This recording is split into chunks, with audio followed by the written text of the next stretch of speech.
Hi friends, welcome back to Ramya Sachin YouTube channel. ಎಲ್ಲರಿಗೂ ಬೆಳಗಿನ ಶುಭೋದಯ. ಹೇಗಿದ್ದೀರಾ? ನಾನು ಚೆನ್ನಾಗಿದ್ದೀನಿ. ನೀವು ಚೆನ್ನಾಗಿದ್ದೀರಾ ಅಂತ ಅಂದ್ಕೊಂಡಿದ್ದೀನಿ. ಬನ್ನಿ ಫ್ರೆಂಡ್ಸ್, ಇವತ್ತಿನ ಲಾಗ್ ಬಂದು ಹುಳ್ಳಿಕಾಳು ಮತ್ತು ಉದ್ದಿನಬೇಳೆ, ಜೀರಿಗೆ, ಮೆಣಸು ಎಲ್ಲ ಹಾಕಿ ಹಪ್ಪಳ ಹಿಟ್ಟು ಮಾಡಿ ಹಪ್ಪಳನ ಯಾವ ರೀತಿ ಮಾಡಿದ್ವಿ ಅಂತ ಹೇಳ್ಕೊಡ್ತೀವಿ. ನಿಮ್ಮ ಜೊತೆ ಹಂಚ್ಕೋಬೇಕು ಅಂತ ಈ ಲಾಗ್ ಮಾಡ್ತಾ ಇದ್ದೀನಿ. ಎಲ್ಲೂ ವಿಡಿಯೋ ಸ್ಕಿಪ್ ಮಾಡಿದೆ ನೋಡಿ. ಲೈಕ್ ಮಾಡಿ, ಶೇರ್ ಮಾಡಿ, ಕಮೆಂಟ್ ಮಾಡಿ ಅಂತ ಹೇಳ್ತಾ ಈ ವಿಡಿಯೋನ ಸ್ಟಾರ್ಟ್ ಮಾಡೋಣ ಬನ್ನಿ. ನೋಡ್ತಾ ಇರ್ಬೋದು ಹಪ್ಪಳ ಎಷ್ಟು ಚೆಂದಾಗಿದೆ ಅಂತ. ನಾವಿಲ್ಲಿ 5 kg ಹಪ್ಪಳ ಸಿಟ್ಟನ್ನ ಮಾಡ್ಕೊಬಂದಿದ್ರು ನಮ್ಮಮ್ಮ. ಒಣಗಕ್ಕೆ ಹಾಕಿದ್ವಿ ಅದು ಇದು. ಈಗ ನೋಡಿ, ನಾವು ಹಿಟ್ಟನ್ನು ರಾತ್ರಿನೇ ಈ ಥರ ಕಲಸಿಟ್ಟಿದ್ವಿ. 5 ಸೇರು ಹಸಿಟ್ಟನ್ನ ಈ ರೀತಿ ಹದವಾಗಿ ಹಿಟ್ಟನ್ನು ಮಾಡಿ ಇಟ್ಟಿದ್ವಿ. ಈ ರೀತಿ ಒಳ್ಕಲ್ಲಿಗೆ ಹಾಕ್ಬಿಟ್ಟು ಸ್ವಲ್ಪ ಮೆತ್ತಗಾಗಂಗೆ ನಾವು ಮೆದು ರೀತಿಲಿ ಮಾಡಿ ಹಾಕೋಬೇಕು.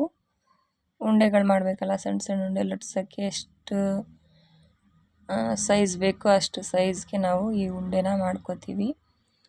ನೋಡ್ತಾ ಇರ್ಬೋದು ನೀವು. ಉಪ್ಪು, ಖಾರ, ಹುಳಿ ಎಲ್ಲ ಚೆನ್ನಾಗಿತ್ತು. ಇದಕ್ಕೆ ಪಾಪಡ್ ಖಾರ ಅಂತ ಬರುತ್ತೆ, ಅದು ಹಾಕ್ತೀವಿ.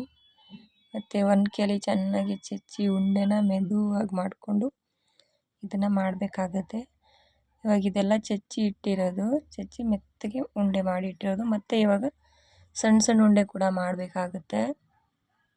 ಇದು ತುಂಬ ಗಟ್ಟಿಯಾಗಿ ಕಲಿಸ್ಬೇಕು. ನೈಟಲ್ಲೇ ಕಲಸಿ ಇಟ್ಟು ಬೆಳಗ್ಗೆ ಎದ್ದು ಮಾಡ್ಕೋಬೇಕಾಗುತ್ತೆ. ನೋಡಿ, ಈ ಸೈಜಲ್ಲಿ ರೌಂಡಿಗೆ ಈ ಶೇಪಲ್ಲಿ ಇಷ್ಟು ಚಿಕ್ಕ ಚಿಕ್ಕ ಉಂಡೆಗಳನ್ನ ಮಾಡಬೇಕು. ದಿನ ಎಲ್ಲ ಒತ್ತಿದ್ದೀವಿ. ತುಂಬಾ ಕಷ್ಟ ಆಗುತ್ತೆ ಇದು ಮಾಡೋಕ್ಕೆ. ಒಬ್ಬರಿಬ್ಬರು ಇದ್ರೆ ಆಗಲ್ಲ. 5-6 ಜನ ಇದ್ದರೆ ಇದು ಬೇಗ ಆಗುತ್ತೆ. ಮತ್ತು ತುಂಬ ಜನ ಇದು ಕೆಲಸ ಮಾಡಿದ್ರೆ ಬೇಗ ಆಗೋದು ಕೂಡ. ನಾನೀಗ ಇದೆಲ್ಲ ಲಟ್ಸೋಕ್ಕೆ ಲಟ್ಟಣಿಗೆ ಮತ್ತು ಇದೆಲ್ಲ ರೆಡಿ ಮಾಡಿ ಇಟ್ಕೊಂಡಿದ್ದೀನಿ. ಲಟ್ಸೋಕ್ಕೆ ಹಸಿಟ್ಟಿರಬೇಕು. ಮತ್ತು ಪ್ರೆಸ್ ಮಾಡೋ ಮಣೆ ಕೂಡ ತಂದಿಟ್ಕೊಂಡಿದ್ದೆ. ಮಿಷಿನ್ ಕೂಡ ಇತ್ತು. ನಾವೀಗ ಪಾಪಡನ್ನ ನೋಡಿ ಈ ರೀತಿ ಲಟ್ಟಿಸ್ತಾ ಇದ್ದೀವಿ.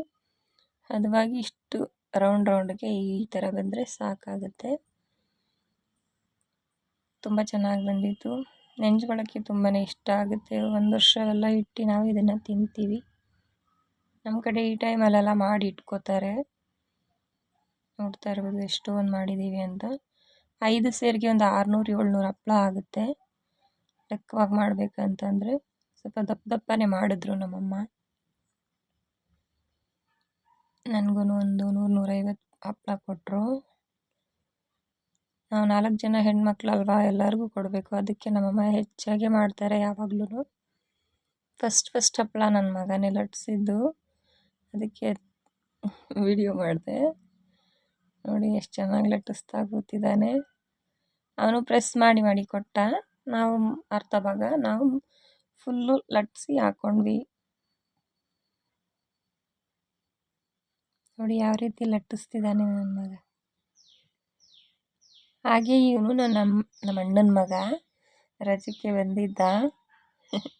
ತುಂಬ ಚೆನ್ನಾಗಿ ಮಾತಾಡಿಕೊಂಡು ಎಂಟರ್ಟೈನ್ ಮಾಡಿಕೊಂಡು ಹಪ್ಪಳ ಮಾಡುವಾಗ ಮಾಡ್ಕೊಂಡು ಕೂತಿದ್ದು. ಎಷ್ಟು ಚೆನ್ನಾಗಿ ಮಾಡ್ತಿದ್ದಾನೆ ನೋಡಿ. ನಾನು ಮಾಡ್ತೀನಿ ಅಂತ ಗಲಾಟೆ ಮಾಡ್ತಾಯಿತ್ತು. ಹಾಗಾಗಿ ಬಿಟ್ಟು ನೋಡಿ ಎಷ್ಟು ಚೆನ್ನಾಗಿ ಮಾಡ್ತಾನೆ. ನಾನು ಇಷ್ಟು ಚೆನ್ನಾಗಿ ಮಾಡ್ತೀನಿ, ನೋಡಿ ಎಷ್ಟು ಚೆನ್ನಾಗಿ ಮಾಡ್ತಿದ್ದಾನೆ ಅಂತ.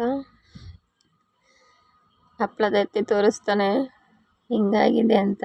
ಸ್ಮೈಲ್ ಕೂಡ ಮಾಡ್ತಿದ್ದಾನೆ ನೋಡಿ ಈ ಥರ.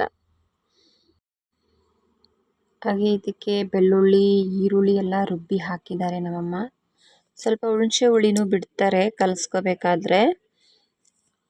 ಈಗ ಇದೆಲ್ಲ ಒಣಗಿದಾದ ನಂತರ ನಾವು ನೆರಳಲ್ಲಿ ಹಾಕಿ ಒಣಗಿಸ್ತೀವಿ. ತುಂಬ ಬಿಸಿಲಿಗೂ ಹಾಕಿ ಒಣಗಿಸ್ಬಾರ್ದು. ನೆರಳಲ್ಲೇ ಹಾಕಿ ಸ್ವಲ್ಪ ಬಿಸಿಲಲ್ಲಿ ಒಣಗಿಸ್ಬೇಕಾಗುತ್ತೆ. ಇಲ್ಲ ಅಂತಂದರೆ ಇದೆಲ್ಲ ಒಂಥರ ರಿಂಗ್ಸ್ ಥರ ಬಂದುಬಿಡುತ್ತೆ.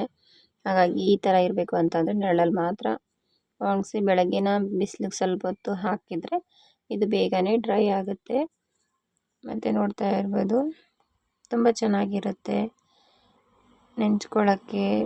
ಈ ಅಂಗಡಿ ಹಪ್ಪಳಗಳೆಲ್ಲ ಅಷ್ಟು ಟೇಸ್ಟಿ ಬರಲ್ಲ. ಅಷ್ಟೊಂದು ದುಡ್ಡು ಹಾಕಿ ತರಬೇಕಾಗತ್ತೆ. ಯಾರಿಗೆಲ್ಲ ವಿಡಿಯೋ ಇಷ್ಟ ಆಯಿತು ಲೈಕ್ ಮಾಡಿ, ಶೇರ್ ಮಾಡಿ, ಕಮೆಂಟ್ ಮಾಡಿ. Thank you for watching.